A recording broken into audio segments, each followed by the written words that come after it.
Can you get me this? No, I don't want to hear that. I wanted to talk really quickly about discipline and the lack of it in society.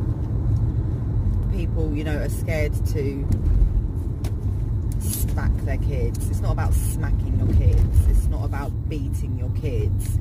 It's about actively introducing a system of discipline that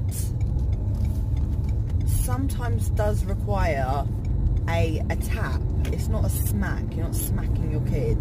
You know, obviously this should be not done in anger. The first person who has to have discipline in this situation is the parent. So you shouldn't be disciplining your kids when you've got to the end of your tether with them. And this is not to say that I'm this perfect parent that doesn't shout at my kids. No, we are all human beings.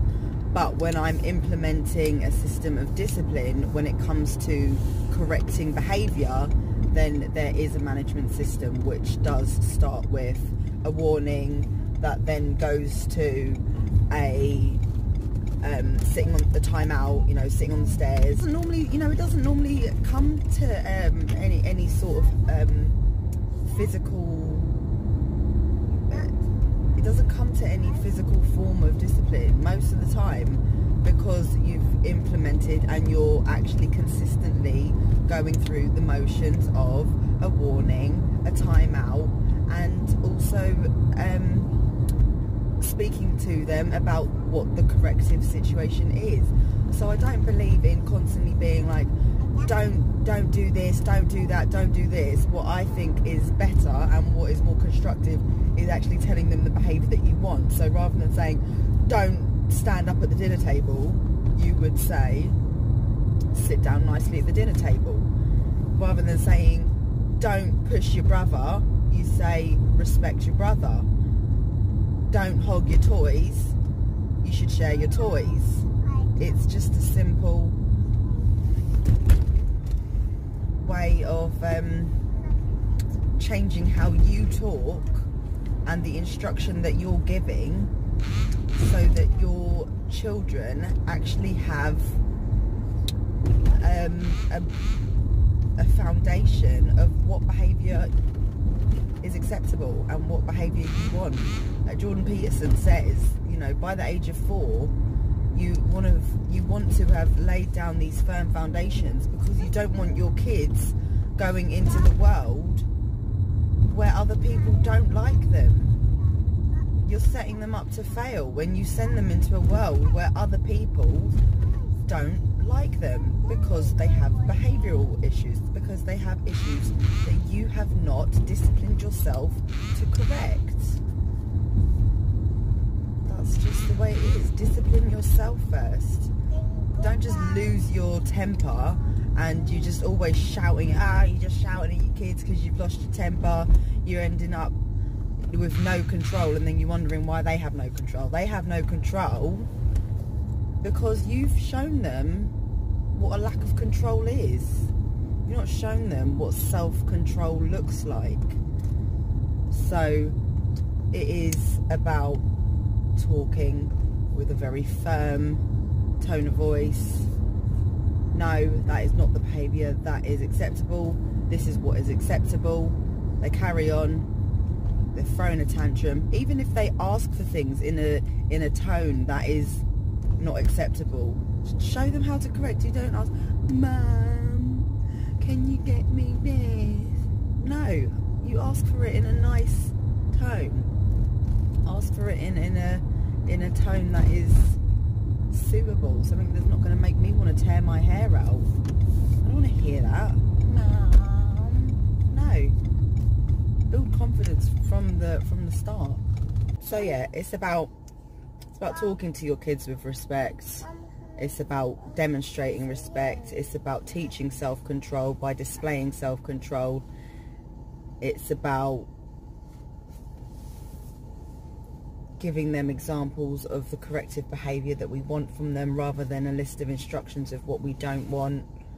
So then we don't have to mug our kids off by being like, oh, he's a nightmare.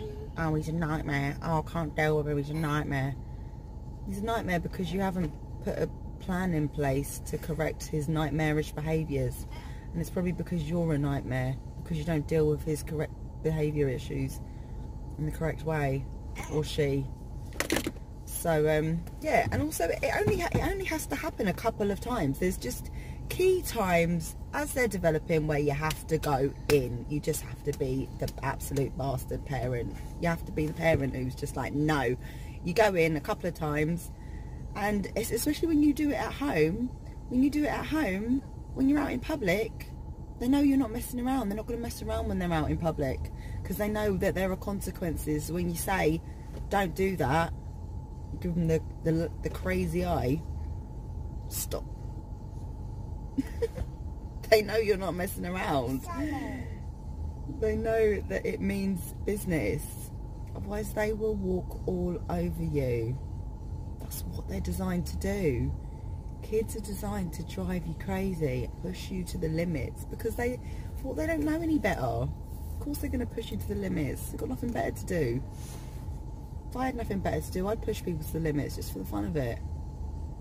So of course they're going to. So there's developmental stages, especially when they're young. You know, like they hit the terrible twos. Yeah, they're terrible twos. Don't have no one talking about your kid like, oh, they got an attitude and they got behaviour issues. They're two. Yeah, they do. They don't know any better. But I'm working on it. But don't talk about my kid like that. You can see how I feel about that in my other rant. Stop mugging your kids off.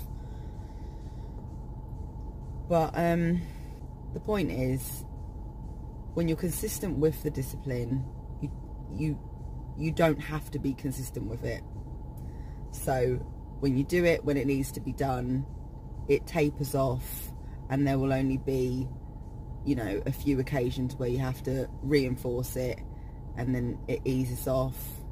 And you know what, it kind of works with the cycle as well. When you're feeling really hormonal, that's the perfect time to just implement your discipline strategy, because you don't give a crap. You just like, I don't give you gonna listen to me. It's the perfect time to just implement your plan. So decide what your plan is. 3 warnings, time out, smack, whatever. If you're not going to smack them, fine.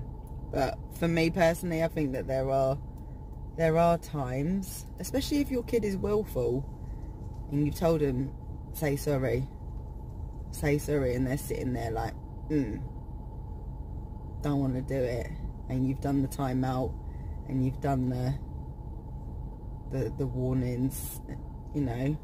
Don't have to be nothing major, just a little on the hand. It's enough for them to know that it's a reprimand. That's the point. You either smack them now, or they grow up to be little wankers when they're 18, and the police will be getting them with bats and batons. Who would you prefer disciplined your kids? You or the police?